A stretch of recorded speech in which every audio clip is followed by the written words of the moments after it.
বিশ্ব অর্থনীতিতে সম্পদের অভিশাপ বা রিসোর্স কার্স তত্ত্ব বহুবার আলোচিত হয়েছে। আফ্রিকার নাইজেরিয়া, লাতিন আমেরিকার ভেনেজুয়েলা কিংবা মধ্যপ্রাচ্যের বহু তেল সমৃদ্ধ রাষ্ট্র প্রাকৃতিক সম্পদে ধনী হয়েও রাজনৈতিক অস্থিরতা, দুর্নীতি, অর্থনৈতিক বৈষম্য এবং একনায়কতন্ত্রের শিকার হয়েছে। তেলের অর্থনীতি দ্রুত বিপুল অর্থ এনে দেয়, কিন্তু যদি সেই অর্থ ব্যবস্থাপনার জন্য শক্তিশালী প্রতিষ্ঠান, স্বচ্ছতা এবং দীর্ঘমেয়াদী পরিকল্পনা না থাকে, তবে সম্পদ আশীর্বাদ নয়, অভিশাপে পরিণত হয়। এই বৈশ্বিক বাস্তবতার সম্পূর্ণ বিপরীত এক উদাহরণ হলো উত্তর ইউরোপের দেশ নরওয়ে।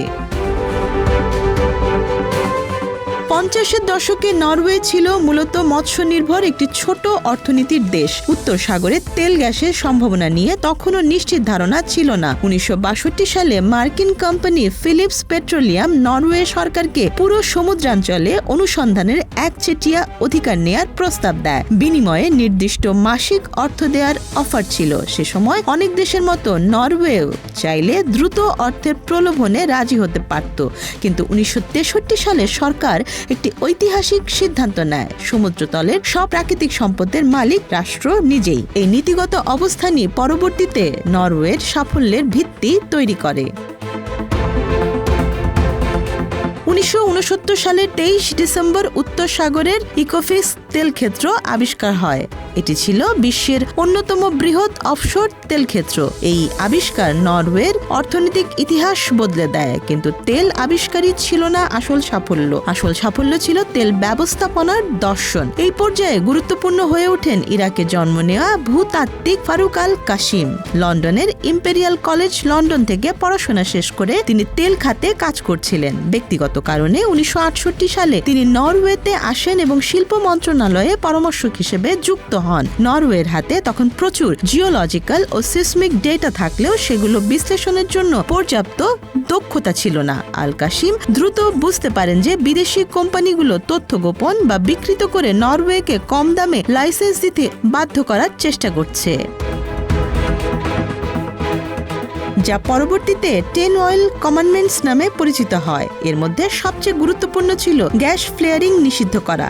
অনেক দেশে তেল উত্তোলনের সময় বের হওয়া গ্যাস সরাসরি পুড়িয়ে ফেলা হয়। নরওয়ে তা নিষিদ্ধ করে। গ্যাস পুনরায় মাটির নিচে ইনজেক্ট করা বা পাইপলাইনের মাধ্যমে আনা বাধ্যতামূলক করা হয়। এতে অপচয় কমে এবং সম্পদের সর্বোচ্চ ব্যবহার নিশ্চিত হয়। আরেকটি গুরুত্বপূর্ণ সিদ্ধান্ত ছিল লাইসেন্স নিলাম পদ্ধতি বাতিল করে প্রযুক্তি স্থানান্তরকে বাধ্যতামূলক করা। যে কোম্পানি নরওয়েজিয়ান কর্মীদের প্রশিক্ষণ দিবে, স্থানীয় শিল্পকে বিকাশে সহায়তা করবে এবং রাষ্ট্রের শর্ত মেনে চলবে, কেবল তারাই কাজ পাবে। এর ফলে নরওয়ে শুধু তেল বিক্রি করেনি, তেল উত্তোলনের প্রযুক্তিও শিখেছে। ক্ষমতার পৃথকীকরণ ছিল তৃতীয় বড় পদক্ষেপ। নীতি প্রণয়ন, ব্যবসা পরিচালনা এবং নিয়ন্ত্রণ, এই তিনটি কাজ আলাদা প্রতিষ্ঠানের হাতে দেয়া হয়। রাষ্ট্রায়ত্ত কোম্পানি স্টেট অয়েল, যা বর্তমানে ইকুইনর নামে পরিচিত, ব্যবসা পরিচালনা করে, যা নিয়ন্ত্রক সংস্থা তদারকি করে। ফলে একই হাতে আইন, ব্যবসা ও নজরদারির ক্ষমতা কেন্দ্রীভূত হয়নি। ইকোফিক্স ক্ষেত্রে তেল উত্তোলনে আল কাসিম ওয়াটার ইনজেকশন পদ্ধতির প্রস্তাব দেন। এতে রিকভারি রেট উল্লেখযোগ্যভাবে বৃদ্ধি পায় এবং বিপুল পরিমাণ অতিরিক্ত তেল উত্তোলন সম্ভব হয়। তবে উন্নয়নের এই পথে দুর্ঘটনাও ঘটেছে। 1980 সালে আলেকজান্ডার এল কেইল্যান্ড প্ল্যাটফর্ম দুর্ঘটনায় বহু প্রাণহানি হয়, যা নিরাপত্তা মানদণ্ড আরও কঠোর করার প্রয়োজনীয়তা সামনে আনে। তেল থেকে আসা বিপুল অর্থ কিভাবে ব্যবহৃত হবে, এই প্রশ্নের উত্তরেই নরওয়ের সবচেয়ে দূরদর্শী সিদ্ধান্তটি আসে। 1990 সালে গঠন করা হয় গভর্নমেন্ট পেনশন ফান্ড গ্লোবাল। এই তহবিলের মূলনীতি ছিল মূলধন অক্ষত রাখা, প্রতি বছর সীমিত অংশ ব্যয় করা এবং অধিকাংশ অর্থ বিদেশে বিনিয়োগ করা। এতে ডাচ ডিজিস বা এক খাতের অতিরিক্ত আয়ে অন্য খাত ক্ষতিগ্রস্ত হওয়ার ঝুঁকি কমে। আজ এই তহবিল বিশ্বের বৃহত্তম সার্বভৌম সম্পদ তহবিলগুলোর একটি। একই সঙ্গে নরওয়ে পরিবেশ বান্ধব নীতিতেও অগ্রসর হয়েছে। বৈদ্যুতিক গাড়ির ব্যবহারে দেশটি বিশ্বের শীর্ষে। রাষ্ট্রায়ত্ত তেল কোম্পানির নাম পরিবর্তন করে ইকুইনর রাখা হয়, যাতে পরিচয়ে জ্বালানি বৈচিত্র্যের প্রতিফলন ঘটে। 2022 সালে ইউক্রেন যুদ্ধের পর রাশিয়ার গ্যাস সরবরাহ কমে গেলে নরওয়ে ইউরোপের প্রধান সরবরাহকারীতে পরিণত হয়, যা দেশটির ভূরাজনৈতিক গুরুত্ব বাড়িয়ে দেয়। 2022 সালে ফারুক আল কাসিমকে নরওয়ের রাজা হেরাল্ড 5 নাইট উপাধিতে সম্মানিত করেন।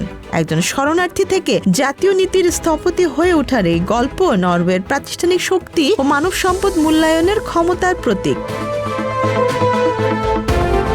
নরওয়ের অভিজ্ঞতা দেখায় প্রাকৃতিক সম্পদ নিজে উন্নয়নের নিশ্চয়তা দেয় না। উন্নয়ন নির্ভর করে নীতির স্বচ্ছতা, প্রাতিষ্ঠানিক ভারসাম্য, দীর্ঘমেয়াদী দৃষ্টিভঙ্গি এবং ভবিষ্যৎ প্রজন্মের প্রতি দায়বদ্ধতার উপর। নরওয়ে তেল আবিষ্কারের আগেই নিয়ম বানিয়েছিল, অন্য অনেক দেশ নিয়ম বানাতে গিয়েছে সম্পদ অপচয়ের পর। এটাই তাদের মৌলিক পার্থক্য।